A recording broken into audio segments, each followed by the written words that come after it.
bonjour madame. Oh, qu'est-ce que Bonjour, je suis Madame contente Cessé. que tu sois là. Mais moi aussi, je suis content. Bah oui, parce que moi, je te proclame la personne la plus influente dans les médias sur la cause animale. Donc, il n'y a rien de plus cohérent que tu sois dans ce podcast. Ah ouais, le plus représentant, je sais pas, mais oui, j'aime bien Mm. en parler. Ouais. C'est une thématique qui revient régulièrement. Tu es l'un de ceux qui en parlent le plus. Avec Nagui, de temps en temps. Un peu, oui, c'est vrai. Ouais. On n'est pas beaucoup, je pense, à en parler, ce qui fait que on est assez rapidement les gens les plus influents de la thématique, par le fait. Ouais. Et, Malheureusement, d'ailleurs. et tu en parles bien parce qu'en plus, tu t'adresses à des gens qui, eux, ne sont pas forcément sensibles. Oui, ou qui n'ont jamais vraiment réfléchi à la question, mais Ok. comme moi, je l'ai été longtemps, hein, Ouais. donc c'est pour ça que je suis en empathie totale. Hein, parce que moi aussi, je suis pas, je ne suis, on ne naît pas végétarien, on le devient. Mm. Et pareil pour le véganisme. Donc, ouais, puis une problématique où il y a énormément de contradictions. Donc, pour faire de l'humour, j'avoue, c'est assez facile. Ouais. Tous les gens qui disent j'aime les animaux, ah bon, ben, t'aimes le jambon aussi. Donc, il y a quand même un petit problème. Ou alors, c'est le mot amour, la définition de l'amour qui ne va pas. Donc, il y a quand même vraiment matière à explorer et s'amuser avec ça. Ouais. Mm. Oui, je le sais aussi parce que moi j'ai un spectacle qui traite de ça, Ah oui. effectivement, et je pointe exactement toutes ces incohérences. Ouais, des gens. Ouais. Je rebondis juste, tu disais t'es végétarien, juste pour savoir pourquoi végétarien et pas vegan. Alors, je suis pas vegan, mais pour des questions de lâcheté. Hein, Non, bon, déjà, il y a des. Par exemple, mes parents, ils ont des poules. Donc, c'est vrai que j'ai tendance à manger les œufs des poules de mes parents. Bon, voilà. Donc, je ne peux pas me dire vegan par honnêteté intellectuelle. Et c'est vrai que je mange du miel. Après, j'essaie de limiter au maximum. J'achète pas de fromage, par exemple, ou j'achète pas d'ailleurs de produits d'origine animale, le lait. Je prends du lait de soja, etc. Mais c'est vrai que dans les restos. C'est vraiment une faiblesse de ma part là-dessus. De toute façon, il n'y a que des mauvais arguments, donc je ne vais pas me retrouver à l'intérieur de mes propres chroniques. Mais c'est vrai que oui, par paresse ou lâcheté, je prends ce qu'il y a sans viande, mais bon, avec des produits d'origine animale quand même. Bien souvent, une pizza, par exemple, c'est très rare à Paris de trouver une pizza végane, quoi. Oui, c'est quand même un bon argument parce que je pense que s'il y en avait, tu prendrais des véganes. Ouais, exactement. Bah, c'est quand même pas un argument, mais bon, oui, c'est vrai que... Oui, parce que J'ai moi, pas je mal le fais- poussé les restos à côté de la maison de la radio à faire des burgers végétariens, par exemple, ou véganes. C'est-à-dire que je leur disais, mais vous êtes cons, mettez une galette de pommes de terre. En plus, à la maison de la radio, vous allez avoir plein de bobos comme moi, là. Et vous baissez même pas le prix, vous allez vous faire une marge de taré. Et de plus en plus, ils le font. De plus en... mais comme quoi, c'est vraiment culturel. Tu vois que tu es influent. Ouais, là, je suis influent à tout- petit niveau. Bah oui, là, c'était vraiment en bas de mon bureau, quoi, on va dire. Et ouais, de plus en plus, ils le font. Et alors, ils se plaisent à me dire ah ouais, t'avais raison, ça marche, on en vend plein, etc. Mais je dis bah oui, évidemment. Ouais, comme quoi, c'est vraiment des habitudes. Hein, c'est Ouais. vraiment quelque chose qui est ancré en nous et puis qui charrie pas mal de mythologie, de fantasmes, de rituels et puis tous les arguments qu'on entend que tu connais par cœur. Ouais. Et tu viens de parler de bobos. Pour toi, vraiment, tous les véganes sont bobos. Non, pas forcément, mais c'est le principe de l'inversion du stigmate. Tu sais, quand on te traite de bobo, bah, au bout d'un moment, c'est plus rigolo de reprendre la pseudo-insulte, on va dire, Ouais. à ton Mais ça compte se en disant je suis généralise quand même. islamo-gauchiste, je suis bobo, je suis ce que vous voulez. Ouais. Ouais, je sais. Alors, je sais pas, en fait, si ça se généralise. Moi, j'ai l'impression que oui, mais parce que j'évolue dans un univers un peu particulier, quand même, l'univers artistique, la radio, les médias. Ouverture du. Oui. Ouais, donc L'esprit. je sais pas, il doit y avoir des chiffres de ça, de la consommation de viande. Est-ce que ça baisse? Est-ce que ça augmente? Est-ce que ça stagne? J'en ai Alors, ça baisse, aucune mais idée. je voulais savoir au niveau des classes, justement, des classes sociales, etc., si ça se répand et que ça se comprend partout maintenant.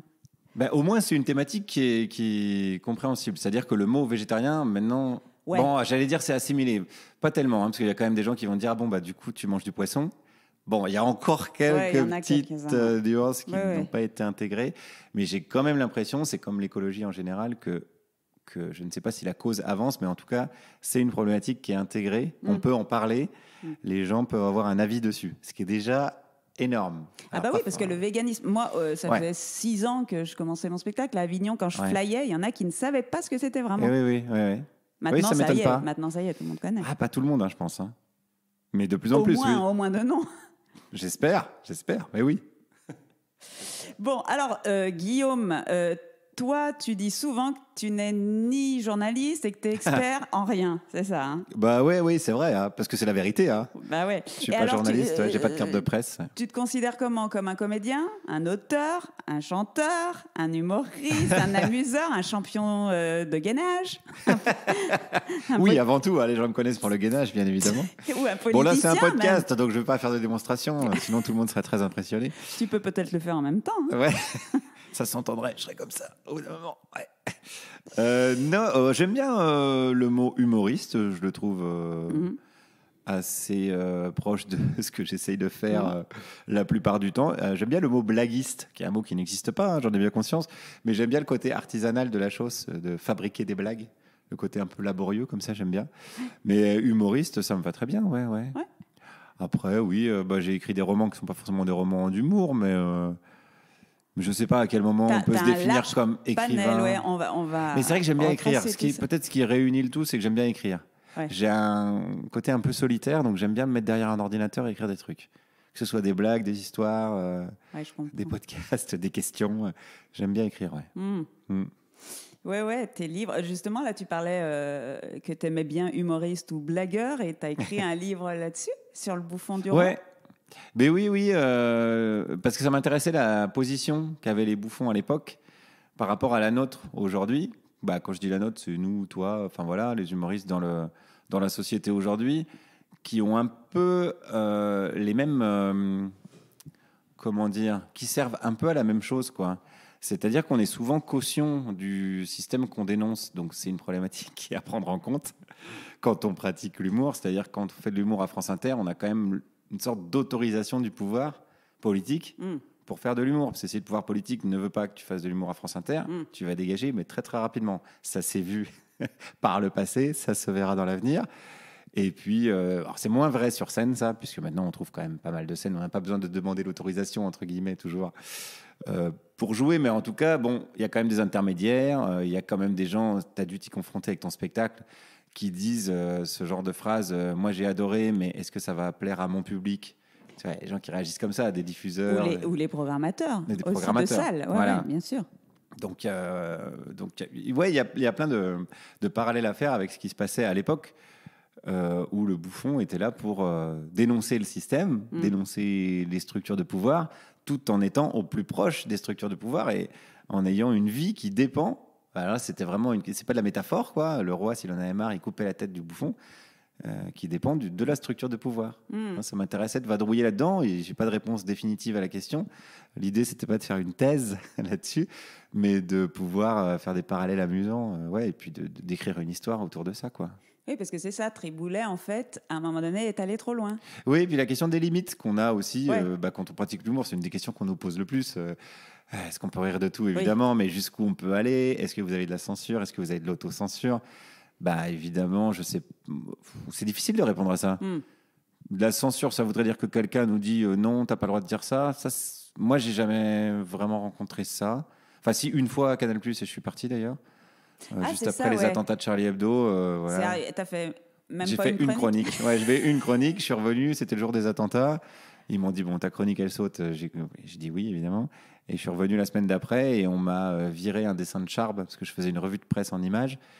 Et je dis, là, vous parlez de liberté d'expression depuis une semaine et vous me supprimez un dessin, c'est quand même compliqué. Un dessin de Charb, enfin, c'était quand même très chargé symboliquement, cette histoire. Et donc, je suis parti. Donc, oui, ça m'est arrivé, en vrai. Je viens de me contredire en 3 phrases, mais... Peut-être plus en télé, parce que... Peut-être plus en télé, ouais. En radio, en tout cas, voilà, nous, on est assez tranquille, même protégé, on va dire, par la directrice de France Inter, qui nous laisse quand même une liberté qui est quand même pas à négliger par les temps qui courent.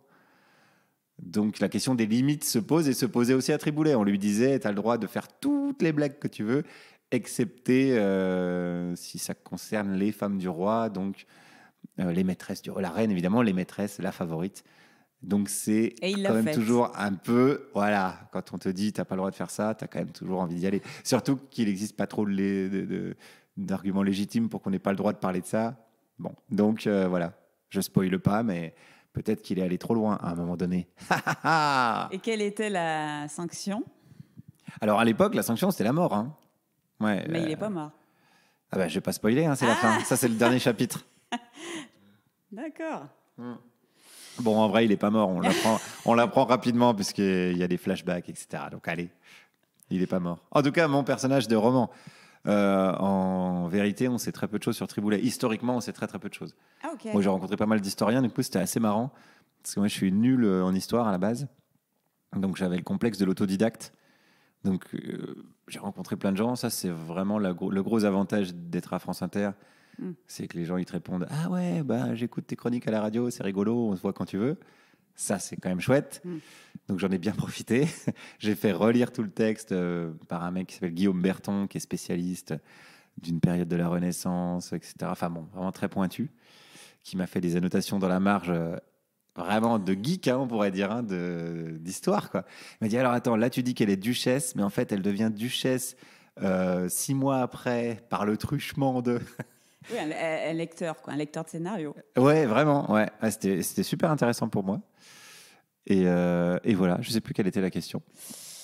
Quelle était la question? Et comme toi non plus, eh bien, c'est très bien. Ça m'arrange, ça m'arrange beaucoup. Et merde, en plus, j'avais envie. Donc, il ne meurt pas. Voilà, il ne meurt pas. Voilà, c'était Oui, ça. c'est ça, tu me demandais s'il mourrait. Et donc, je te disais que mon personnage ne mourrait pas. D'accord. Et toi, tu fais vraiment des choix. On te voit peu à la télé. Bah ouais. Non, ça me fait chier. Même en tant qu'invité, je devrais pas le dire, mais souvent je m'ennuie. Je m'ennuie, je me dis, mais qui regarde ça? Et tu vas pas chez Arthur, Guillaume?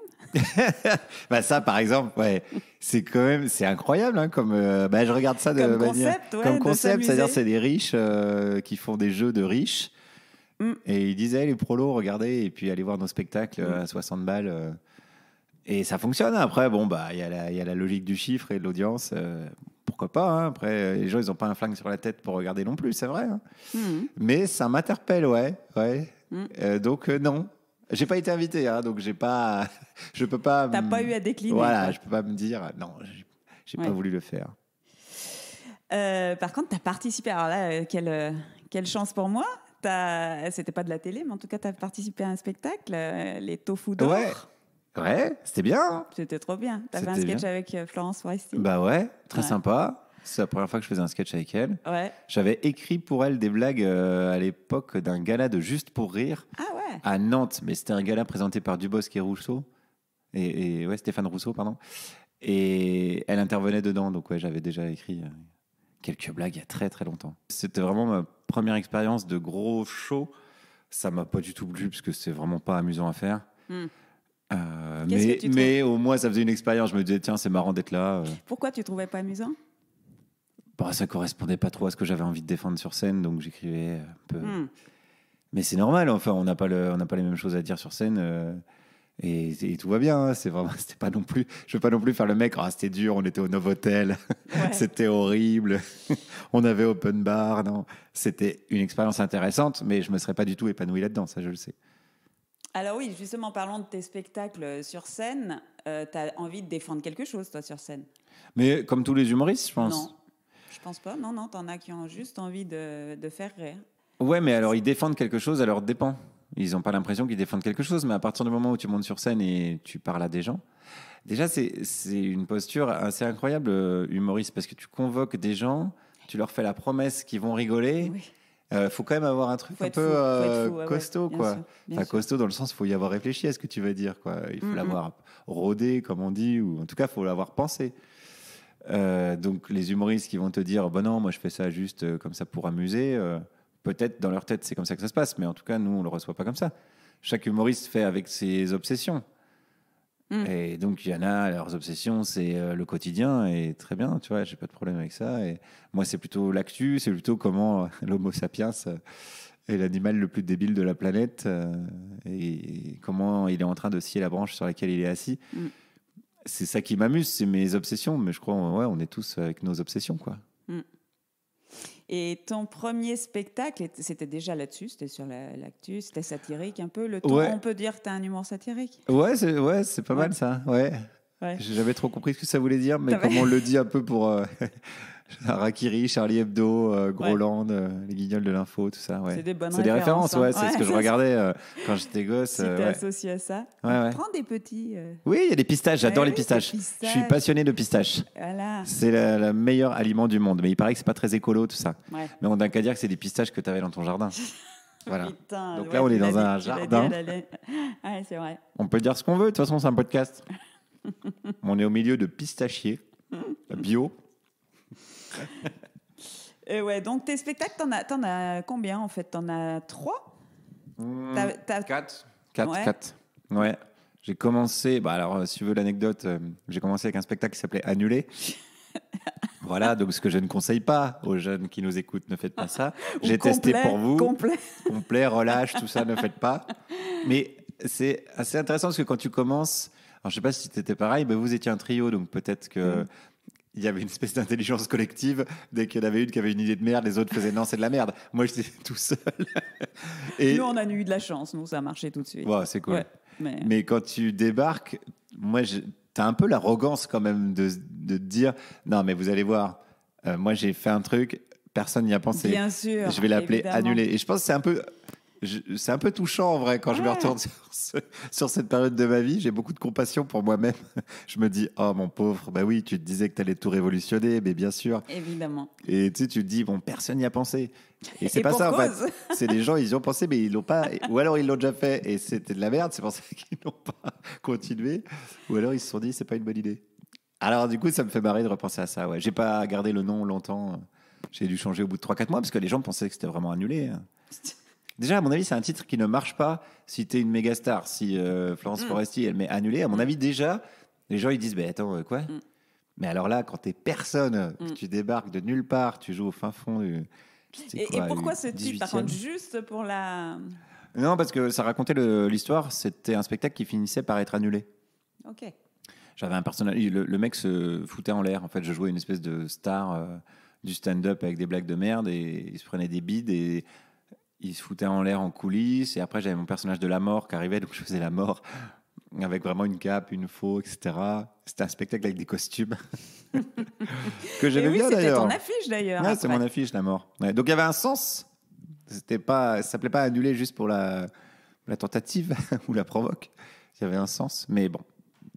Un titre de spectacle, une affiche de spectacle, il y a des codes, on peut rien y faire. C'est fait pour que les gens ils achètent un billet pour aller au spectacle.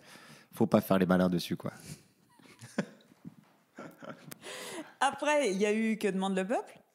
Ouais, Que demande le peuple Annulé, ça s'est appelé Tout le monde. Oui, ça s'est appelé Mort de rire. Ah, bravo. Ce qui était vraiment nul. T'aurais pu faire MDR. Ouais, j'aurais pu faire MDR. C'était vraiment nul, mais les gens commençaient à venir. Ce qui, pour le moral et l'ego, c'était pas dégueu, quoi. Ouais. Et puis après, tout le monde y passe. Ouais. Mais c'était le même spectacle. Après, je changeais les personnages. Tu sais comment ça fonctionne. Donc, tu faisais des persos. Ouais, je faisais des persos, ouais. Mais je faisais des persos qui parlaient au public. Genre, je faisais la mort, mais c'était la mort. Je distribuais des clopes aux gens. Tu vois, je parlais du cancer, tout ça. Et marchand d'armes, tout ça. Mais je parlais au public. C'était un peu comme si des personnages. Alors, un copain m'a dit que ça s'appelait de la prosopopée. C'est classe. Ah ouais. C'est quand tu fais parler des allégories comme ça, tu vois. Ouais. Je faisais Marianne, la République. Ouais. Je faisais un panda.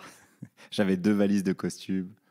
Alors ça, c'est vraiment ce qu'il y a de génial dans le milieu de l'humour. C'est que de toute façon, si les gens ils se marrent, t'es humoriste, quoi. T'as pas besoin que quelqu'un te valide en tant qu'humoriste. C'est le public, en gros, qui te valide ou pas. Alors tu peux arriver avec un truc complètement loufoque. Moi, c'est le début du stand-up. Donc tous les potes avec qui j'ai commencé, Kian Kojandi, Baptiste Le Caplin, tout ça, ils me disaient, mais qu'est-ce que tu fais, quoi Ah oui, c'était mal vu. Oui. Et ouais, c'était ringard, quoi. Et sans doute, c'était un peu ringard, mais on s'en fout. Les gens, ils se disent pas c'est ringard, ils se disent on a envie de se marrer. N'empêche que tu les as abandonnés, les costumes. Ouais, petit à petit, ouais, parce que j'aime bien. J'ai pas dit que j'y reviendrai pas, mais. Non, mais c'était pas par influence, justement. Non, parce que j'ai gardé longtemps ce spectacle-là. Vraiment, moins 5-6 ans au moins. Ouais, tu sais, les débuts, de toute façon, tu joues devant 10 personnes, donc le temps que les gens l'aient vu, t'as de la marge, quoi. Tu peux en faire des dates. Ouais, c'était sympa, ouais. C'était les premiers pas sur scène, c'était marrant. Et alors le dernier spectacle Et le dernier, c'est plus facile parce que je fais une parodie de meeting. Mhm. Donc, comme c'était les élections présidentielles, bon, j'ai juste à me mettre dans les chaussons de l'actualité. Mais ça veut dire que tu ne peux plus le jouer, là? Si, parce que, petite astuce, avant, il s'appelait Meurice 2022. Et maintenant, il s'appelle Meurice 2027. Le gars est malin. Ah, c'est fini, les annulés du début. Hein. Maintenant, j'en ai plus rien à foutre. Toi, t'es le pro du titre. Maintenant, c'est terminé. On va à l'efficacité. Et donc, je le continue, ouais. Je le continue. Alors, peut-être pas jusqu'en 2027, d'ailleurs, mais c'est un spectacle basé sur un... Oui, c'est ça, c'est un faux meeting. Donc, le meeting, c'est quelque chose de très, très codifié. T'as un clip de campagne, des propositions, puis du commentaire d'actu, finalement. Donc, c'est vrai que je change pas mal de trucs en fonction de ce qui se passe. Et comme en ce moment, il se passe pas mal de trucs. C'est un spectacle évolutif, on va dire. Et tu t'es basé sur ce spectacle pour faire la soirée contre-élection alors ça, c'est la contre-soirée électorale. Ah ouais, non, voilà. Ouais, t'avais le bon concept, mais t'avais pas les mots dans J'avais l'ordre. pas les mots dans l'ordre. Alors ça, c'est un coup de bol. On avait loué la Cigale pour le précédent spectacle, donc parce qu'entre-temps, j'ai fait un groupe de musique qui était un groupe de rock macroniste. Et on était programmé à la Cigale. On avait 2 cigales et tout. On se régalait d'avance. Ça a bien marché, il y a eu le fameux Covid. Ouais, d'abord fini, on reviendra sur le groupe. Ouais. Ouais. Et donc, on avait la Cigale qu'on a dû repousser. Puis au bout d'un moment, ce spectacle-là, je l'ai abandonné pour faire le nouveau. Donc, on a profité d'être à la Cigale pour faire donc 2 fois ce spectacle. Et ça tombait pile le week-end du second tour des élections. Et c'est Erwan Rodari, qui est le producteur de mon spectacle, qui m'a dit mais pourquoi on ne garderait pas le dimanche pour faire justement les résultats en direct, on fait venir plein de potes et on s'amuse, quoi. Et c'est ce qu'on a fait. Et c'était cool. Ouais, c'était super. Ouais. Mais je vais refaire... ça a tellement bien marché, parce qu'on était retransmis sur Blast, donc le média indépendant Blast, de Denis Robert. Ça a tellement bien marché qu'on va sûrement développer le concept et en faire peut-être une mensuelle sur le même mode, alors un peu plus court, parce que ça a duré 5h30, donc on ne vous fera pas ce coup-là. Mais en faire une mensuelle dans une salle en mode spectacle, quoi. Ouais. Pas en mode émission, talk show, etc., mais le penser en tant que spectacle et le retransmettre en direct pour les gens qui ne peuvent pas être dans la salle et possiblement, parce qu'on est ambitieux, jouer un peu partout en France. Ouais. Faire ça un peu partout en France. Et tu jouais de la musique aussi, là, dans ce spectacle-là ou pas Non, j'ai fait présentateur, quoi. Je faisais un peu passe-plat, ce qui n'est pas désagréable. Hein. Ouais. C'était la première fois que je faisais ça. Et ouais, c'est pas désagréable de permettre aux potes d'être accueillis dans les meilleures conditions. Et puis surtout de partager la scène avec que des gens que j'admire. Hein. Franchement, il n'y avait pas que des humoristes, il y avait des assos. Il y avait un copain à moi qui est sans-abri, qui est venu faire une chanson. Enfin, c'était assez éclectique. Et ouais, j'ai vraiment kiffé, ouais. Cool. Bon, on regardera les autres. Alors. Ouais. Il y a intérêt. On va voir. Bon, alors, les disruptives. Ouais, alors ça, c'était le spectacle d'avant, ouais. Ouais. Bon, ça part d'une connerie, ça part d'une idée. J'ai un pote à moi qui est guitariste, qui est vraiment fortiche, quoi. Et je lui dis, vas-y, ce serait marrant, comme il y a des groupes de rock chrétiens, de faire un groupe de rock macroniste. Genre des mecs Startup Nation à fond sur Macron, etc. Et il me dit, ouais, si tu veux, je vais bien te filer un coup de main pour composer. Donc j'ai écrit le texte, quoi, une première chanson, et il compose et tout. Et ça nous fait marrer. On se dit, bah tiens, on peut l'enregistrer. Et au studio, on nous dit, si vous venez pour une chanson, c'est dommage, faites-en 3 ou 4 et on fait ça dans la journée, quoi. Donc, clac, je gratte et tout. Après, une fois qu'on a ça, je dis, tiens, ça serait marrant de faire la première partie de mon propre spectacle. Donc, avec des copains, entre-temps, on avait trouvé une batteuse, un bassiste. Et comment vous les avez recrutés ? Le guitariste connaissait la batteuse qui connaissait le bassiste. Voilà, c'est vraiment tout bête, hein. Et puis on s'est bien marré à faire les premières parties.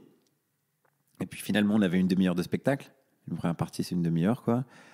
Et on s'est dit, il n'y a plus qu'à écrire une trame. Donc, ce n'était pas vraiment un concert. C'est difficile. D'ailleurs, c'était difficile d'en faire la promo parce que ce n'était pas une comédie musicale non plus. On ne chantait pas les dialogues. C'était un concert qui tournait mal, quoi.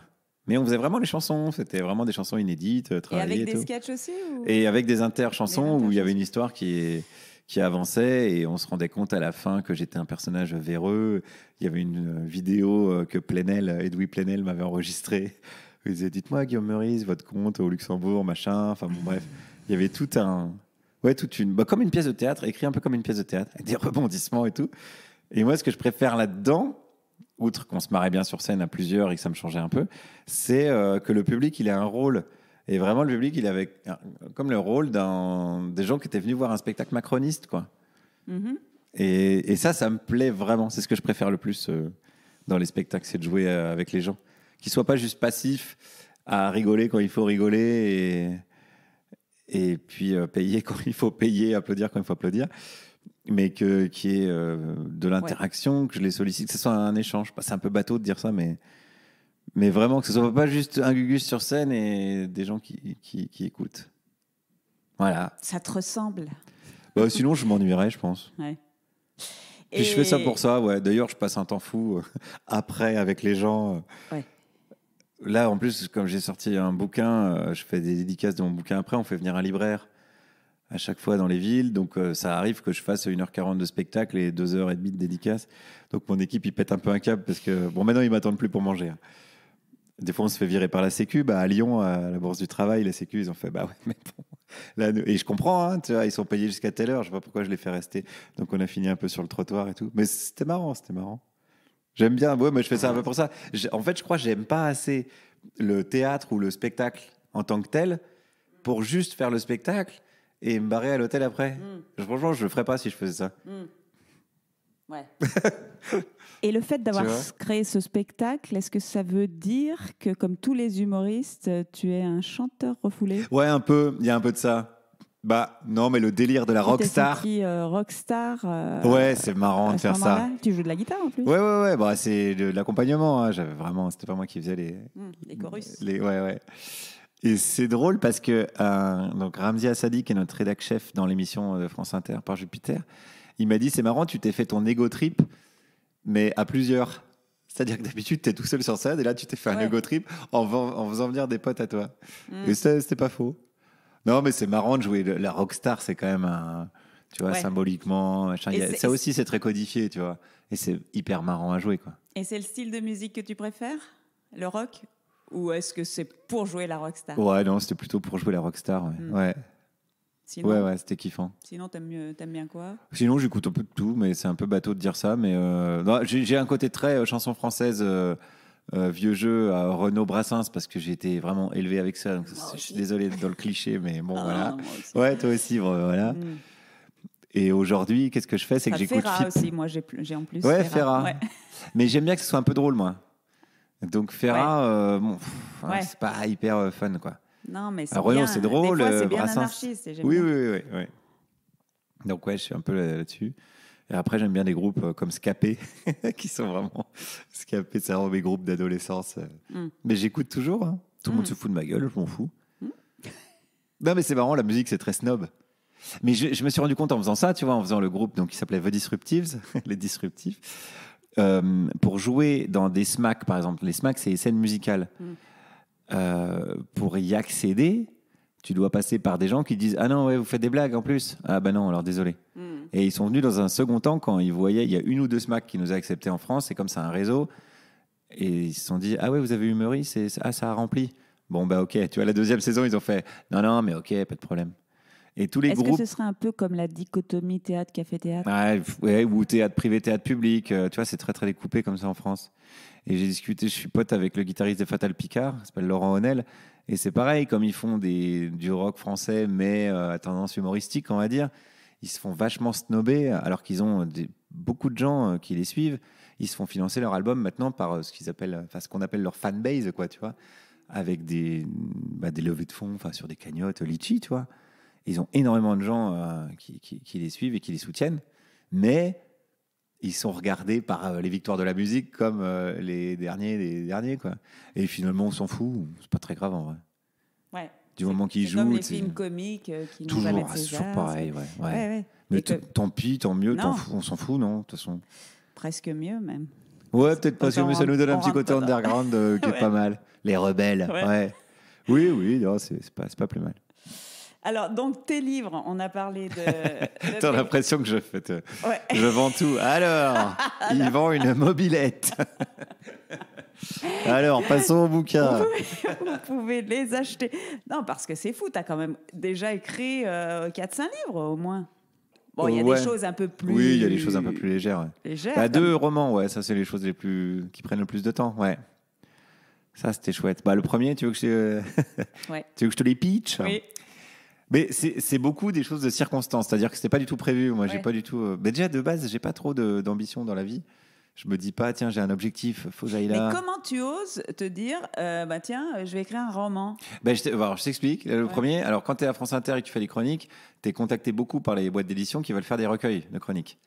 Et moi, ça me fait chier, surtout que mes chroniques, ça n'a pas d'intérêt, puisque j'interroge des gens. Ce qui est drôle, c'est quand ils bafouillent, enfin, tu vois, ils se contredisent. Oh, tout ça. il y a, Bon, il y a bref. quand même des bonnes expressions. Ouais, ouais. Bah, là, justement, le dernier, c'est un peu là-dessus. Mais bon, on y viendra après, du coup. Et à l'époque, je traînais avec un pote qui était régisseur d'un petit café-théâtre à Paris. Le café-théâtre s'appelle Le Populaire et c'est un endroit où j'ai joué beaucoup mes premiers spectacles. Et ce pote s'appelle Cosme Olvera et il fait de la poésie. C'est un peu un doudingue, on pourrait dire, quoi. Les gens le voient un peu comme un doudingue. Il fait des sonnets, enfin, il passe des fois 2 ans sur un sonnet, quoi. Et un jour, on discutait après un spectacle et il me dit, ouais, moi en plus, j'ai découvert un truc dans un poème de Rimbaud, Voyelle, qui est hyper sulfureux. Le jour où ça va sortir, ça va faire un peu le bordel dans le milieu littéraire et tout. C'est un poème qu'on ne comprend pas grand-chose, Ouais, c'est ça? ouais, c'est ça. Ouais. Hyper mystique, quasi crypté. Et puis il y a 150 thèses dessus. Et bon, bref, je te passe les détails, mais j'ai pas mal essayé de l'accompagner sur comment il pourrait faire valoir cette découverte-là. Et ça n'existe pas en droit français. Découverte littéraire, ça n'existe pas. Si tu découvres, je sais pas, une planète, tu peux lui filer ton nom. Oui, ou mais là, ce pour genre le de coup, choses. c'est très mais- subjectif, parce qu'il pense avoir découvert, mais tout le monde peut le contredire, non? Bah là, non, pour parce toi- que c'est vraiment un truc très mathématique. Donc, c'est assez drôle. Et bon, je vais pas te faire toute l'aventure, mais elle est assez drôle. Enfin, elle finit par vraiment, on est à Charleville-Mézières, donc dans la ville de Rimbaud, où le conservateur de la médiathèque nous apporte le manuscrit de Rimbaud. C'était un peu émouvant, en vrai. Tout le parcours était un peu émouvant. Et donc là, j'ai fait une petite édition. Je reviens un peu en arrière. Donc, pour que cette découverte-là soit un peu actée, quoi, on dise, bah oui, c'est mon pote qui a découvert ça. Je me suis dit, bah, le plus simple, c'est que j'écrive ton histoire. Parce qu'en plus, il a une histoire un peu atypique. C'est un marginal. Il a été SDF. Il a été un peu dans des bandes de voyous parisiennes, etc. Donc, il avait des choses à raconter, tu vois. Service militaire, tu vois, il était dans les cryptos. Donc, déjà, il décryptait des machins. Tu vois, un peu ce genre d'esprit, quoi. Champion d'échecs. Enfin, tu vois un peu le profil, quoi. Donc, j'ai écrit son histoire et à la fin, on a profité pour révéler le truc. Et voilà. Et c'était avec Flammarion et faut toujours qu'il y l'éditrice ait du était panache ravie. quand tu fais quelque chose, quoi. Faut toujours qu'il y ait de la générosité. Bah là, je me dis, tiens, c'était l'occasion et tout. Ça m'éclatait de le faire. Et puis, c'était l'occasion. Enfin, tu vois, là, c'était... Bon, les planètes étaient alignées, quoi. Pourquoi pas le faire? Allons-y. Mais On a verra bien. vraiment- Tu vois, c'est jamais qu'un bouquin. Il y en a 40 000 qui sortent par an. Donc, il faut tout de suite se détendre sur les livres. Parce qu'en France, les livres... la littérature... Enfin, bon, non. Mais on a T'es au envie que dernier ça- rayon, tu vois, en bas du... Enfin, ça, tu sais, faut... Bon, bref. Et c'était vraiment kiffant à faire. Après, j'ai fait toute la promo avec lui, les séances de dédicace et tout. On s'est bien marré. Et puis, on s'est fait pourrir par les Rimbaldiens. C'est un milieu hyper drôle. Les Rimbaldiens, ils sont méga vieux. Ils ont 10 000 ans, quoi. Ils sont une vingtaine. Et c'est Jean Telet, l'auteur Jean Telet, qui a écrit un livre sur Rimbaud, qui m'avait dit, tu vas voir, ils sont complètement cinglés. Tu vas avoir la moitié avec toi, mais genre, t'es un génie, machin. Et l'autre moitié qui va dire, t'es la dernière des merdes. Et c'est exactement ce qui s'est passé. On se faisait insulter sur des blogs par des mecs qui ont un blog genre Rimbaud Forever, qui décryptent le moindre mot. Et les gars étaient là, mais vous êtes vraiment des grosses merdes. Mais violent, violent. Pas, je ne suis pas d'accord avec vous, votre interprétation est nulle, etc. C'était violent. Ils avaient Et ça tous m'a la éclaté, leur. moi. Ils avaient tous la leur d'interprétation. Ouais, en fait, ce qui fout la merde, c'est que ils avaient tous plus ou moins dit, dans Voyelle, il y a rien à chercher, il y a rien à trouver. Donc arrêtez de chercher. Donc il y a des mecs qui avaient bâti des carrières universitaires là-dessus. Et là, t'as mon pote qui débarque de n'importe où, d'un café-théâtre, personne n'a jamais entendu parler de ce gars. Et en plus, qui trouve, en faisant lui, il a trouvé ce truc en faisant de la poésie. J'aime bien penser que Rimbaud a fait exprès de planquer un truc dans son poème qui est qu'un poète qui peut se trouver. Ouah, c'est un peu de la branlette peut-être. Mais bon, ça s'est passé comme ça. On a envie de savoir, hein, quand même. Achetez le livre. Ah bah là, oui. Non, en plus, le truc... Bon, non, je vais pas en dire trop. Bon, ok. Et le deuxième bouquin, Ouais. Alors, le deuxième le bouquin, deuxième, monsieur, c'est la rencontre surtout avec Clara Dupont-Mono, qui est chroniqueuse chez nous et qui est que tu éditrice. lattes souvent. Ouais, voilà, ouais, on s'entend très bien. En fait, plus je latte les gens à l'antenne, plus c'est qu'on s'entend bien. Et qui est éditrice chez Lattès et qui m'a dit j'aimerais bien qu'on fasse un bouquin, tout ça. Et je dis bah oui, mais bon, moi il faut avoir une idée, quoi, comme Cosmé, c'était l'idée, mais donc le premier bouquin s'appelle Cosmé. Et là, je sais pas, et je lui dis si, il y a une figure qui m'intéresse, c'est celle du Bouffon du Roi. Elle m'a dit vas-y, c'est bien ça, Bouffon du Roi, vas-y. Et je fais ok, allez, puis j'ai commencé à lire 2-3 trucs, à me renseigner à droite à gauche. Et je me suis pris au jeu. Et je lui ai dit, OK, mais vraiment, ça s'est fait en une semaine, quoi. Je lui ai dit, OK, je crois que j'ai un truc. Donc là, c'est plus une rencontre, quoi. C'est Clara qui m'a dit, si, vas-y, fais-le. Et puis, elle avait déjà écrit, elle, sur le Moyen-Âge, sur cette période-là. Elle avait écrit 2 livres sur Aliénor d'Aquitaine. Donc, voilà, elle connaît bien la littérature du Moyen-Âge. Moi, j'y connaissais que dalle. J'étais bien chaperonné, tu vois. Je me disais, bon, voilà, il va rien m'arriver, quoi. Puis après, je me suis bien marré. Quand je racontais tout à l'heure, aller voir des historiens et tout. Donc, tu vois, c'était un peu l'occasion qui fait le larron, comme on dit. Et ça a fait beaucoup de ventes? Ouais, le Triboulet, ouais, il doit être à 25 000, un peu plus maintenant. Donc, ouais. Après, bon, ça, c'est les chiffres. Oui, Moi, j'ai toujours du mal avec les chiffres. Pour avoir une idée, justement, Ouais. de ce qui intéresse. Et au niveau... Est-ce que tu as été invité dans des émissions littéraires Émission littéraire, non, pas encore. J'ai eu beaucoup de bonnes critiques qui sont pas mal liées, j'ai un peu analysé le truc, sont pas mal liées au fait que je crois qu'ils m'avaient sous-estimé. Donc, parce que les La bonne papiers, surprise. tu sentais un peu le... Ouais. Bon, c'est pas mal en fait, tu vois. Allez, il y aura un livre d'humoriste, ok, allons-y. Et que les gens avaient été agréablement surpris. Parce qu'ils partaient, je pense, tu vois, Bien sûr. d'une faible Alors que espérance. si on te connaît un peu, tu avais un blog il y a très longtemps. Ah, voilà. Alors là, seuls les vrais savent. Hein. Ouais. Et on voit déjà que tu as une plume, quoi, une vraie plume personnelle. Bon, hein. ça m'amuse, ouais, j'aime bien. Mais moi, je vois ça, j'ai une approche un peu ludique de l'écriture. J'aime bien. C'est un peu des Lego, quoi. Tu construis des trucs et des machins, des histoires. Tu places tes petits personnages, tu les fais évoluer dans un décor. Moi, je vois plutôt ça comme ça, comme de l'amusement, quoi. De toute façon, je fais que des choses qui m'amusent. Ouais. C'est un peu un privilège, oui, beaucoup même. Mais là, j'ai la chance d'avoir des opportunités, je le fais, quoi. Et là, je prépare un livre sur les orques. Non, c'est vrai. Ouais, puisqu'il faut quand même qu'on parle des animaux. Hein. C'est mon animal préféré. Ouais, pourquoi? Ouais, c'est difficile Alors, à ce serait dire. ton animal. Des fois, je demande quel est ton Quel est ton animal animal totem. Totem, je sais pas On ce ne que sait pas ce que ça veut dire. ça voudrait dire, mais genre, à qui tu qui me corresponds? fascine le plus, ouais. Ou alors, à qui je corresponds? Alors, ouais, qui te correspondrait le mieux? Ce serait quoi? Ah, c'est intéressant ça. J'en sais rien du tout, tiens, c'est marrant. Non, je sais pas. Et les orques? La tique. Parce que comme ça, je me laisse tomber sur des gens comme ça dans la rue, après je m'accroche. Ah ouais? C'est pas mal la tique. C'était l'animal de Deleuze, là, où il disait justement que la tique c'était. Bon, bref, on va pas faire de philo. Mais les orques. J'adore, tu peux y aller. Les orques, c'est un animal qui me fascine. Alors, j'ai été en Norvège cet été, j'allais dire rien, cet hiver, pour faire de la plongée à côté de ces grosses bestioles. Alors, c'est pas très bon pour le bilan carbone, hein, donc pardon. Mais c'est assez impressionnant, ouais. Et c'est très froid, hein, ça faut le dire. N'y allez pas pour bronzer, puisque le soleil ne se lève pas en hiver. Et tu t'habilles comment, justement? Alors, combinaison humide, ils appellent ça, hein, les plongeurs. C'est-à-dire que... C'est pas des... Ah oui, là, c'est dans l'eau, mais sinon, dans Ouais. l'air. Ah, dans l'air, tu as quand même t'as quand même froid.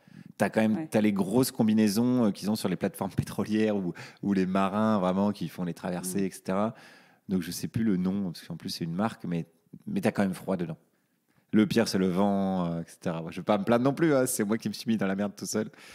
Et ça, c'est un copain photographe animalier qui m'a donné le plan, qui m'a dit moi, je vais faire des photos d'orques tous les ans à cet endroit-là, viens avec moi, etc. Ça, c'était cool, ouais. Et je prépare un bouquin là-dessus parce que... Donc, tu as appris à les connaître, à mieux les comprendre. Ouais, mais c'est très difficile de les comprendre. C'est très peu étudié comme bestiole parce qu'il n'y a pas d'intérêt économique à comprendre comment ils fonctionnent.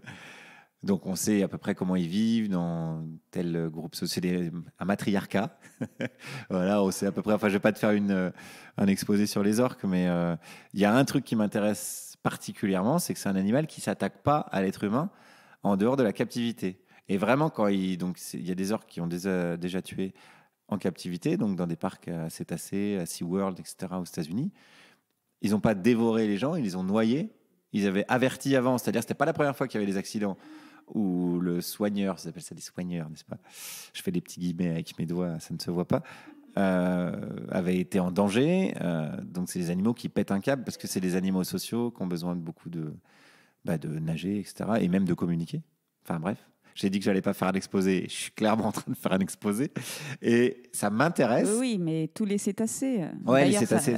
ça va être interdit en France d'ici quelques Ouais, années. en France, mais alors en Espagne, il y a encore oui. plein de. Ouais. Puis après, je pourrais t'en parler aussi. Je prépare un documentaire là-dessus. Donc, quand je te dis que ça me passionne, c'est vraiment que ça me passionne, ouais. Sur justement la fin des delphinariums en France, qu'est-ce qu'on fait des animaux? Donc, le parc Astérix, ils ne se sont pas fait chier. Ils en ont euthanasié une parce qu'elle était vraiment très, très malade, complètement difforme. Je ne sais pas si tu as vu les images. Et puis les autres, ils les ont vendus. Donc, comme ça, c'est trop. Enfin, alors, ils ne disent pas vendu parce que c'est interdit. Enfin, bref, échanger. Gna, gna, gna. Je ne vais pas rentrer dans le détail. Mais donc, pour revenir à mes orques, c'est pas mes moutons, mais c'est mes orques. Personne ne sait pourquoi ça ne s'attaque pas à l'homme. Il n'y a pas d'accident entre l'homme et l'orque à l'état sauvage. Et il y a plein de théories. Certaines sont mystiques. Paul Watson, donc le directeur de Sea Shepherd, dit que c'est parce qu'il est suffisamment intelligent comme animal pour savoir que s'il s'attaque à nous, la réponse va être terrible. Bon, et en fait, on ne sait pas. Donc, je vais m'amuser à aller voir plein de gens qui ont l'habitude d'être en contact avec les orques. Donc des photographes animaliers, des plongeurs, voire même des soigneurs repentis. Il y en a maintenant, des gens qui travaillaient dans des parcs à cétacés qui ont arrêté parce qu'ils ne pouvaient plus, etc. Et leur demander leur version, voilà, et puis on verra ce que ça donnera. Voilà, c'était mon prochain projet de livre. Donc, il s'agit d'un livre et d'un documentaire. Alors ça c'est le livre sur les orques, Ouais. et le documentaire, alors c'est pas moi qui l'ai... C'est pas un projet à moi, pardon, c'est Ushuaïa TV et une boîte de prod qui s'appelle Z, qui est une boîte de documentaires animaliers, qui savait que j'étais engagé dans cette thématique-là, puisque je suis parrain de Cétacés, qui est justement une association qui milite pour la fermeture des delphinariums, qui m'ont demandé d'écrire, de faire la voix off, et puis d'être un peu d'incarner le documentaire, comme ils appellent ça, c'est-à-dire d'être à l'image de temps en temps, donc on va aller tourner à droite à gauche. Donc là, c'est vraiment sur l'aspect qu'est-ce qu'on fait des animaux une fois qu'on dit les parcs sont fermés, c'est interdit, etc. Et il y a un seul sanctuaire pour l'instant qui est à Bali. Donc ce qui nous arrangeait bien avec le réalisateur du docu, on disait mais ouais, on va aller à Bali. Ils nous ont dit bon, il n'y a pas le budget, mais on va se débrouiller. Il y a à Lipsi en Grèce, mais il n'est pas encore mis en service. C'est très très compliqué hein, de remettre des cétacés qui, pour la plupart, ont grandi en captivité, qui ne savent pas se nourrir tout seuls. La solution, c'est les sanctuaires. Là, c'est la moins mauvaise solution, c'est les sanctuaires. Ouais. Les relâcher comme ça, c'est leur mort assurée. Il y a la fameuse histoire de l'orque de Sauver Willy, qui a vite fait retrouver un semblant de vie sociale, mais qui revenait toujours voir les humains, parce que forcément, trop habitué, mais qui n'a pas une fin si dégueulasse que ça, quoi, qui a quand même vécu en liberté les dernières années de sa vie. Mais là, aujourd'hui, ouais, tu as des animaux qui sont complètement... c'est difficile de faire de l'anthropomorphisme, mais je vais en faire quand même. C'est comme si tu as vécu dans un asile de fous ou je sais pas, tu as grandi enfermé dans une pièce comme ça, tu vois. On t'a donné à bouffer par la porte, on t'a fait sauter dans les cerceaux pour que tu aies à bouffer. Tu as pu discuter avec personne. Et là, on te dit, bah voilà, hop, on t'ouvre la porte de Paris, quoi.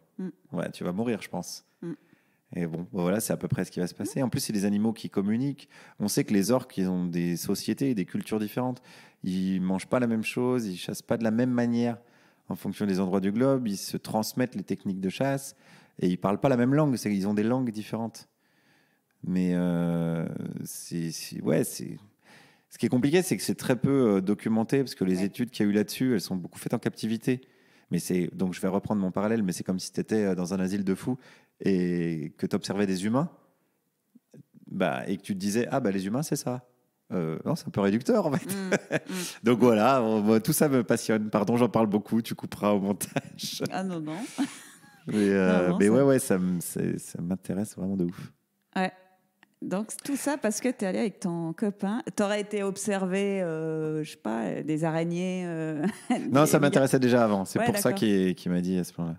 Ok. Et si tu veux, un troisième projet sur lequel je bosse, sur la thématique, hein, je te dis pas ça au hasard, c'est un pote à moi qui s'appelle... Alors, quand je dis c'est un pote à moi, c'est parce qu'on est devenus potes après. Que, par exemple, le fameux donc, Stéphane Granzotto, qui est photographe animalier, Ouais. on est devenus potes après avoir discuté des orques, etc. C'était pas des potes à moi à la base. Parce que sinon, on pourrait se dire, bah, dis donc, il a quand même vachement de bol et il tombe que sur des potes qui font des trucs trop cool. Non, Tu les provoques. c'est après, voilà. Mm. Et donc, c'est un mec qui est devenu un pote, qui s'appelle Sébastien Moreau, qui a écrit Ah oui. Tu vois qui c'est, ouais, Mm. Les cerveaux de la ferme. Mm. Et je trouvais ça fantastique.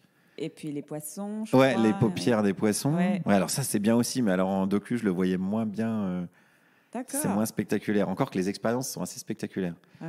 On lisait les deux BD. Ouais. Et les cerveaux de la ferme, je trouve ça génial parce que c'est des animaux qu'on bouffe. Là, pour le coup, c'est des animaux très domestiques et dont on ignore tout des capacités cognitives. Ouais. Il y a des expériences incroyables avec des poussins qui savent compter. Alors, J'étais allée à une de ses conférences d'ailleurs. Ouais, il est Sur super. les Ouais, poules, je crois. ouais, il est passionné Aussi. et passionnant. Ouais, ouais. Il Ouais. est bien geek aussi, lui. Hein. Ouais. Mm, mm, Et donc, je lui ai dit, mais pourquoi on ferait pas un docu de ça? Ouais. Avec lui, il a 6 chapitres, les émotions, la compréhension du monde, la réflexion, etc. etc. Donc, j'ai dit, mais en fait, il y a juste à prendre les chapitres. Ton taf, il a été super bien fait. Mm. Donc, on est en train de développer ça. On s'amuse bien. Ouais. Sur des animaux, tu vois, les chèvres, par exemple. Je vais pas tout te raconter le truc, mais les chèvres, si tu leur apprends une petite manip à faire pour avoir à boire, Mhm. donc elles sont contentes, elles pigent déjà assez rapidement, puis après, voilà, elles retiennent. Tu peux les faire venir un an après, elles ont pas oublié. Mais surtout, si après, tu leur fous de l'eau quand même à côté, elles préfèrent faire le petit jeu. Donc, tu te rends compte, c'est vachement proche des humains. Enfin, oui, on aime bien avoir la petite récompense. Enfin, c'est l'équivalent des jeux vidéo pour nous. Il y a plein de choses comme ça sur les vaches, sur les cochons, sur les poules. Ouais. Bah, Les génial. poules, certainement le truc le plus hallucinant, l'animal le plus hallucinant Ouais. et le plus méconnu, quoi. Et le plus méconnu. Ça commence à changer un peu. Il commence à faire Un des peu, expériences dessus. Mais alors, moi, pour en avoir eu, c'est incroyable. C'est fou quand même, ouais. Ah ouais. Alors qu'on se dit, rien de plus con qu'une poule, Ouais. tu vois, dans Alors, c'est tellement l'imaginaire faux, ça, collectif. que- ouais. Ouais.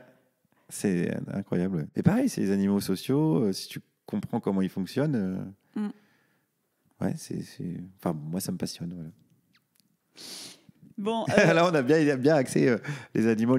Ben ouais, mais bravo, bravo Guy. Tu vois, toi, tu mènes le podcast. C'est ça qui est bien. Et du coup, oui, les chroniques, bon, on va pas en parler beaucoup puisque tout le monde, je pense, a au moins déjà entendu une de tes tout le monde, je chroniques sais pas, mais sur par Jupiter. Tu es un peu l'idole des jeunes anarchistes.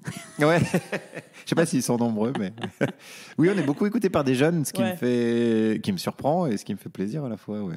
Ouais. Surtout Je dis par on Jupiter. parce que c'est l'émission, voilà. Ouais. Quand je dis on, c'est l'émission. Ouais. Il y a pas que moi. Pas toutes les émissions de France Inter. Non, faut j'imagine. pas exagérer. Mais nous, on est pas mal suivis. Ouais.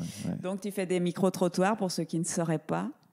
Ouais, ou autre, hein, ou à l'Assemblée nationale, emmerder les députés, Ouais. ou les meetings, là, Même pas par mal téléphone, ou par quelquefois. téléphone, ouais. Ouais. Les salons professionnels, salons de l'agriculture notamment. Donc, je trouve que ce qui est assez fort, c'est que tu n'es pas agressif jamais. Enfin, je veux dire, tu Ouais, ne c'est parce que t'énerves. je suis pas musclé, hein. Ouais.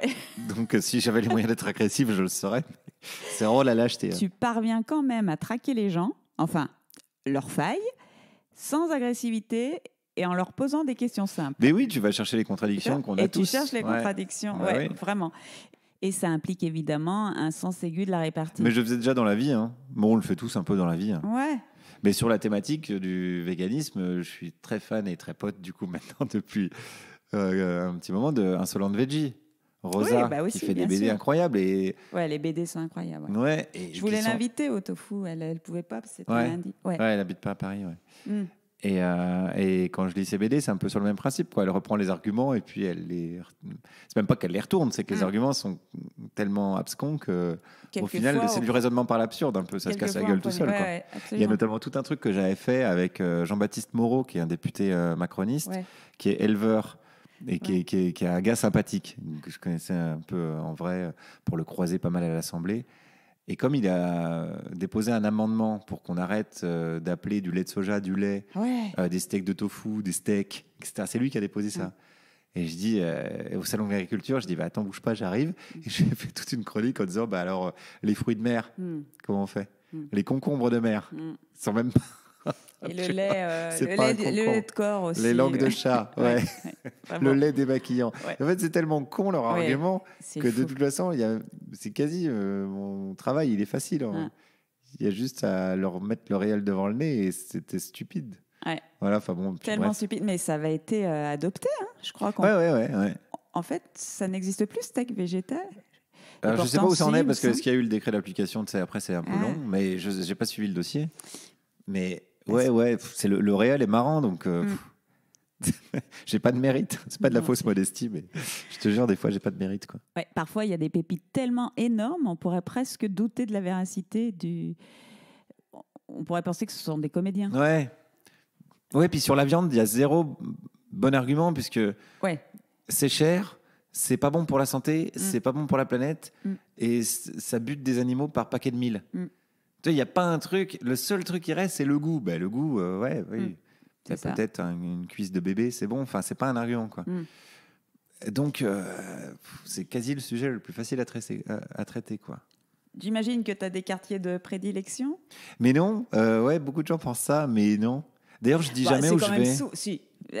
Sur certaines critiques, tu dis tiens, je suis allé dans le 15e. Et c'était souvent dans le 15e. Oui, quand c'est une thématique, par exemple, quand c'est l'ISF, je le dis, ouais. Je vais dans le 16e direct, ouais. Mais non, je vais souvent dans le 12e, par exemple, parce qu'il y a un grand marché à Daumesnil. Je vais souvent en province parce que je suis en tournée avec mes spectacles, donc j'en profite pour faire le petit marché du matin. Non, enfin, vraiment, non, il n'y a pas de quartier de prédilection, mais tu sais, moi, j'ai grandi dans une maison de la presse au fin fond de la campagne et j'entendais déjà les discours que je récupère à mon micro, je les entendais déjà. Moi, mes parents, on se marre des fois, on dit, bah oui, ça, c'est un tel qui disait ça. Ça évolue pas vite, hein, une société, un être humain, quoi. Tu les charriais déjà? Les gens? Bah, j'étais petit à l'époque, non, je m'intéressais pas trop à ces thématiques, mais j'ai grandi là-dedans. Donc, je pense qu'il y avait une sorte de bain sociologique qui fait que oui, bon, j'étais là, donc de temps en temps, je pense que je me prenais des fions, fallait répondre, etc. J'ai grandi dans l'émulation du débat d'idées et de l'aspect jovial de la chose, quoi. Ludique, toujours. Je comprends. Et donc, maintenant, ton podcast. Ouais, oh putain. Ouais. Oui, qu'est-ce que tu veux, je m'amuse bien. Tout d'abord, tu t'es présenté au présidentiel. J'ai eu 6 parrainages, ouais. C'est peu. C'est trop peu, quoi. Il m'en manquait 494, mais j'ai eu la flemme de les chercher. Alors, c'est vraiment 6 parrainages que j'ai pas cherché du tout. Les 2 premiers, je les ai eus. Parce que c'était une blague ou pas au départ? J'aurais eu les 500, j'y serais allé et je pense que j'aurais gagné parce que mon plan était parfait. Mais peut-être dans 5 ans, ouais, je vais me débrouiller. C'est vrai, ça te donne envie de faire de la politique? Ouais, c'est rigolo à faire. Ils sont tellement nuls qu'a priori, la défaite n'est vraiment pas du tout envisageable, quoi. Et puis je les connais par cœur, ça fait 10 ans que je vois très bien comment ils fonctionnent. Ils font du spectacle et ils sont nuls alors que nous, on fait du spectacle depuis le début. Enfin bon, bref. Donc, toi, tu vois, quand j'ai vu Pécresse au Zénith, en vrai, ça m'a fait de la peine. Parce qu'on sait, nous, que des grandes salles comme ça, il faut en avoir fait avant, des petites, du café-théâtre, se planter, bosser sa gestuelle, même bosser sans bosser, bosser sans avoir l'air de bosser, juste en refaisant, mais comme n'importe quelle pratique, en fait. Hein. N'importe quel ébéniste, il n'arrive pas, il ne fait pas un meuble, une commode Louis XV. C'est normal. Et je l'ai vu arriver, se pointer au Zénith, 5000 personnes. Mais ouais, mais j'avais lui dire, tu respectes pas le métier, quoi. Tu aurais dû aller au Comedy Club avant, quoi. Et la pauvre, quoi. Les gens, ils se barraient, etc., etc. Bon, bref. Donc, 6 parrainages. Donc, les 2 premiers, c'était des élus qui sont venus me voir en spectacle et qui m'ont dit, de toute façon, nous, on donne jamais notre signature, donc si tu veux, on te la donne. Je dis, allez, vas-y, c'est marrant. Et après, les autres sont venus, comme j'avais eu 2 parrainages, ils se sont dit, ah ouais, tiens, c'est marrant, je vais la donner à Meurice. Enfin, voilà. D'accord, donc c'est un vrai projet. Et alors, pourquoi pas? C'est bien, mais tout le monde est content. Hein, Jean Lassalle, il a eu ses parrainages. Hein. Ouais. Donc, a priori. Et justement, ton podcast, tu te proclames président de la République. Enfin, tu dis que tu as été élu en avril. Ouais. Et tu fais ton gouvernement. Et tu invites des gens. Alors, pour ça, des célébrités. majoritairement. Ouais, Enfin, en oui, tout cas, oui. des gens qui sont dans le game. C'est pas comme ça qu'on les présente, mais ouais, qui sont déjà actifs, en tout cas, dans leurs Ouais. différents domaines, ouais. Mais j'avais envie de faire l'inverse de ce que je fais à la radio, pour le coup. J'avais envie d'entendre que des choses qui vont de l'avant, des vraies idées concrètes de réforme. Voilà. L'humour, ça permet hyper facilement de déconstruire quelque chose. Quand un argument est tout pété, tu fais des blagues dessus, tu le traites par l'absurde, et ok, bon, voilà, donc l'argument est nul, voilà, tais-toi, en gros. Mais qu'est-ce qu'on fait? Et il me manquait ce pendant-là, donc je me suis dit, tiens, alors le délire d'être président, bon, ça me permettait d'inviter les gens que je voulais inviter. Ouais. Dans un cadre, c'était plus un prétexte, quoi. De dire, bah, tiens, je vais faire comme des entretiens d'embauche de futurs membres du gouvernement, et même, pourquoi pas, inventer des noms de ministères. Ouais, t'as Et le ça m'a bien ministère du langage, par exemple. Ouais, avec Clément Viktorovitch, Mais de la fin du monde avec Camille Etienne. On aime ces propositions. Mais voilà, d'avoir des choses de qu'est-ce qu'on pourrait faire concrètement, quoi. Parce que moi, je trouve aussi que le discours médiatico-politique, on va dire, manque de choses concrètes, quoi. Dire il faut plus de justice sociale. Ouais. Comment? Ouais, oui, qui va dire il en faut moins, on ne sait même pas ce que c'est. Ouais. Donc moi, je leur disais, vous arrivez avec 3 propositions concrètes de réforme de ce qu'on pourrait faire. Et expliquez-moi pourquoi c'est bien. Je les challengeais un peu. Ouais. Bon, souvent, j'étais d'accord avec eux, mais bon, je les challengeais un peu en mode, bah ouais, mais bon, on va nous dire ça. Le MEDEF va pas être content. Parce qu'il ne faut pas non plus être béni oui-oui. Quand tu arrives au pouvoir, forcément, tu as des rapports de force qui se mettent en place assez rapidement. Et ça m'a bien plu de faire ça. Et donc, ouais, on continue, on fait une 2e saison. Et donc, ton premier écrémage pour aller choisir ces candidats-là, il faut qu'ils aient quoi comme qualité ou comme, tu vas chercher qui, quoi, comment? Bah, qu'ils soient un peu à l'aise quand même avec la prise de parole. Bon, là, c'est pas en public, mais en tout cas, derrière un micro. Alors, c'est pas forcément que des gens de médias, mais comme c'est un podcast, oui, c'est Oui, ils sont tous assez éloquents. Ils sont tous éloquents, ouais. Donc ça, malheureusement, d'ailleurs, c'est un des défauts Bon, c'est un écueil, on va dire, quoi, du projet. Et puis, qu'ils aient des choses à dire, quoi, qu'ils aient des choses à proposer. Moi, c'est vraiment tout ce que je demande, quoi. Que ce soit des gens qui ont des choses concrètes à proposer. Ça séduit, en tout cas, vraiment. Changement, quoi. Vraiment, parce qu'on se dit, tiens, c'est peut-être un podcast d'humour, tout ça, et puis on arrive à se dire, bah ouais, c'est sympa. Ouais, je fais des petites blagues parce que je peux pas faire autrement, et c'est un peu ma manière de communiquer aussi. Puis, et puis on n'est pas là pour se faire chier non plus. Hein. L'idée, c'est pas de se faire chier. L'idée, c'est de se dire, bah tiens, ensemble. J'imagine que l'un des critères de sélection de tes représentants est l'antilibéralisme. Ouais, bah, j'ai eu Christophe Galfard, qui est donc astrophysicien. Alors, je retouche pas du tout les propositions, moi.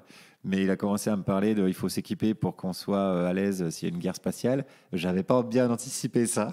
Mais je vais pas lui dire non, je veux pas de ta proposition. Mais on en a discuté, tu pourrais couper etc. au montage, par contre. Ouais, j'aurais pu, mais non, c'est ça qui est intéressant. Oui. Mais sinon, en règle générale, oui, c'est évidemment plutôt des gens antilibéraux, progressistes, même, tu vois, c'est antilibéraux et progressistes, il faudrait déjà définir ce que ça veut dire. Mais bon, on se comprend. Qu'ils ne soient pas des économistes orthodoxes. Oui. Qui soit plutôt pour la répartition des richesses, l'égalité femmes-hommes, le respect du bien-être animal. Oui, c'est ce que j'ai remarqué. Il y a plus de femmes que d'hommes dans ton podcast. C'est quand même rare. En principe, c'est égalité, mais alors là, t'as plus d'affinités ou c'est vraiment un hasard pur ou un choix délibéré carrément? Non, c'est pas un choix. Je pense qu'on visait la parité, je pense. Oui, il y a peut-être plus. En vrai, j'ai pas recompté. Je crois que c'est 7 et 5. Je crois que c'est 7 femmes et 5 hommes. Bah, tu vois, j'ai pas recompté. Bah, c'est bien. Ça veut dire que. Mais oui, on voulait qu'il y ait au moins la parité. Ça, c'est sûr, c'est un peu normal, quoi. Ouais.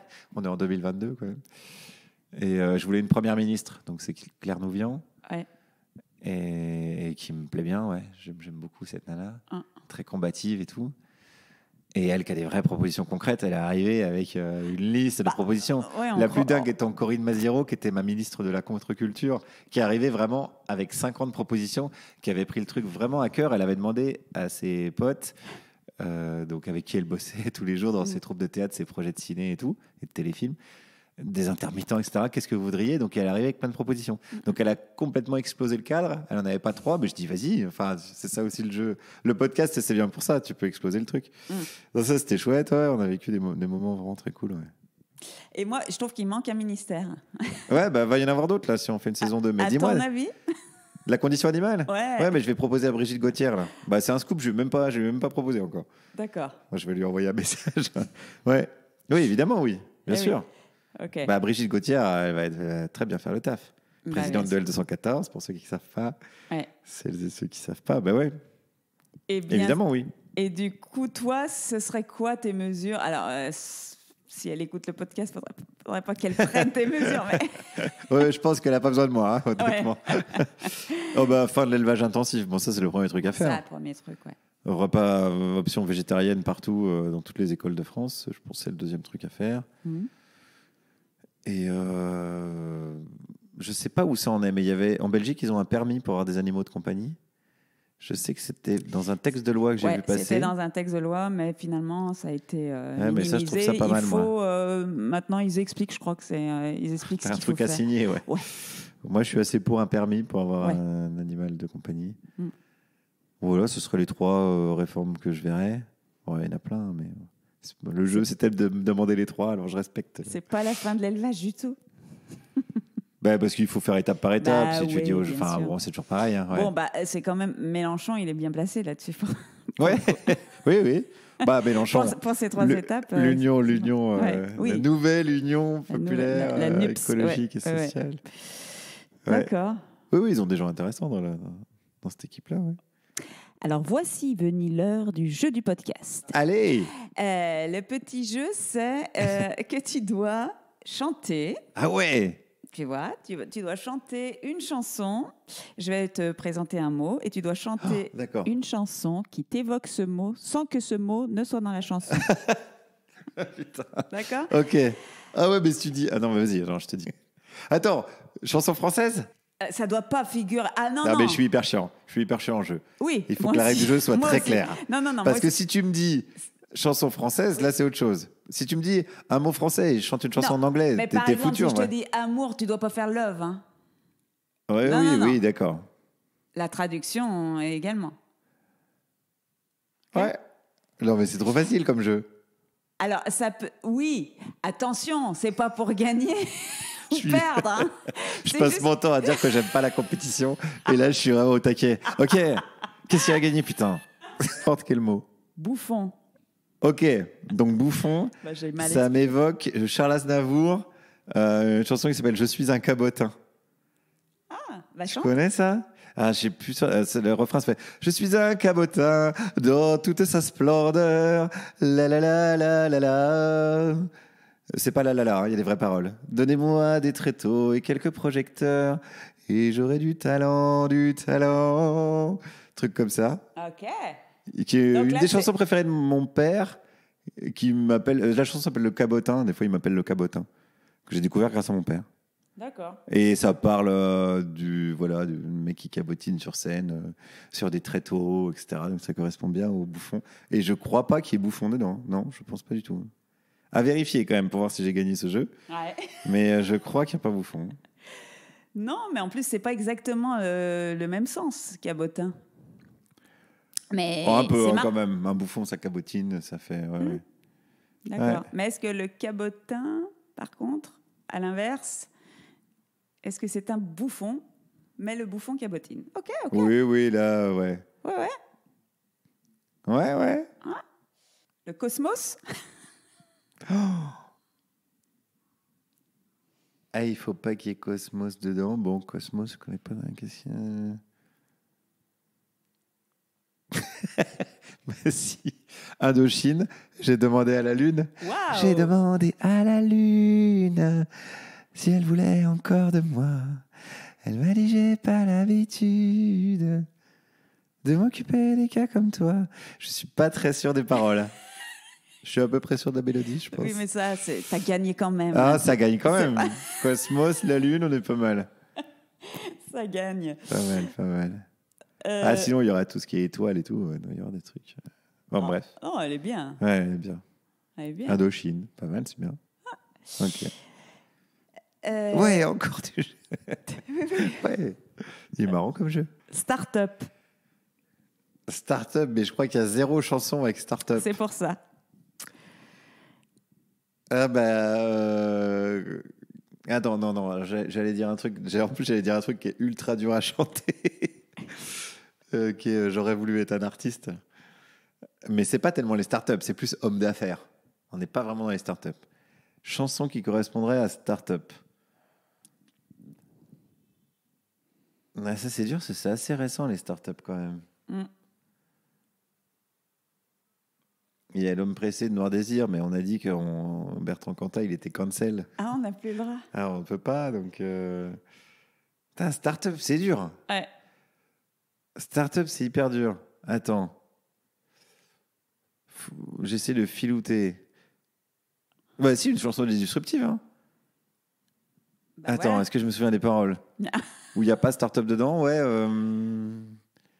Attends, ah ouais. Oh là là, c'est marrant le cerveau, parce que vraiment, tu oublies les trucs. C'est comme les textes de tes spectacles d'avant, tu les oublies complètement. Mais ça revient vite. Ah oui. Donc on avait une chanson qui s'appelle Coup de foudre dans l'open space, qui était notre balade. Et le refrain, c'était « Allez, viens, on va se pitcher en one-to-one.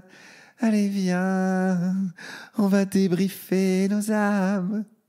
En B2B, en B2C, t'es la deadline de ma vie. » Ah ouais. Mais ouais, Les Disruptives, évidemment. Ok, ben oui. Pourquoi j'ai pas pensé tout de suite? C'est fou. Je suis bête. Ok, je vais essayer d'en trouver une compliquée pour toi. Ah bah celle-là, j'ai galéré un peu. Ouais. C'est quasi pour toi que c'est le plus dur, en fait. C'est pas faux. Bah si tu me dis orc ou un truc comme ça, je vais être un peu dans la merde. Ouais, je voulais le dire, orc, mais... Orc. Putain, orc, c'est dur. Hein. Bah... Après, ça peut être un jeu de mots, hein. Même pas, on peut pas te jeu Même de pas, mots c'est avec chaud. orc. Non. J'ai des trucs qui viennent genre orc, Willy, il y a une chanson de Renaud qui s'appelle La balade de Willy Brouillard. Ça n'a absolument aucun rapport avec les orques. Ah, de Gérard Lambert, non. Non, il n'y a pas. Putain, orc, ouais, c'est compliqué. Bah, tu t'es mis dans la merde tout seul, je te Ouais, c'est ça. Je me suis fait un autopiège là, pour le coup. Ou j'ai pas une chanson de pingouin. Non, mais il n'y a même pas une chanson qui est pas... C'est vrai, d'ailleurs, c'est bien la preuve que tout le monde s'en fout de ces animaux qui sont certainement les plus intelligents de la planète. Ah là, je sèche. Ok. Quel con. En plus, c'est moi qui me suis... En plus, c'est un truc... Bon, je t'enverrai des messages, je te dirai « J'ai trouvé sur les orques », tu vois, genre demain, sous la douche, ou 3 mois. T'es bien capable. Déjà, j'aurais dû lui répondre ça. Non, je passe mon tour. C'est chaud. Donc maintenant, j'aimerais que tu me... Est-ce que tu connais une recette végane? On finit toujours par ça. Bah bien sûr, les pâtes au pesto. Des pâtes sans œufs. Alors comment tu fais ta sauce pesto, tout ça? Non, mais je vais l'acheter. Tu non, vas moi, je au veux une supermarché. recette que tu fasses toi. Je suis nul en cuisine. Et que tu nous livres. Mais nul. Nul. Jamais t'en fais? Si, des pâtes au pesto. Mais en allant chercher du pesto. Je suis influenceur coquillette. Quel pesto tu prends? Oh bah le plus bio que je trouve, hein, tu vois, le truc où il y a marqué bio en gros, voilà, équitable, tous les trucs, c'est pour cocher toutes les cases. Et c'est vraiment le meilleur aliment du monde, les pâtes. Et est-ce que tu les manges avec du fromage? Ah non, bien sûr que non. Ah. Ben non, en plus ça gâcherait le pesto, non, aucun intérêt. D'accord. Ok, bah écoute, moi c'était un très bon moment. Bah cool, moi aussi, merci pour l'invitation. J'ai pu parler de choses dont je parle pas beaucoup d'habitude. On me pose rarement des questions sur les animaux, tout ça, donc je suis ravi. Et ben de même. Et j'ai envie de te dire à très vite. Mais très vite ou en librairie ou sur scène. Un peu partout. Je traînerai bien dans un coin. À bientôt. À bientôt.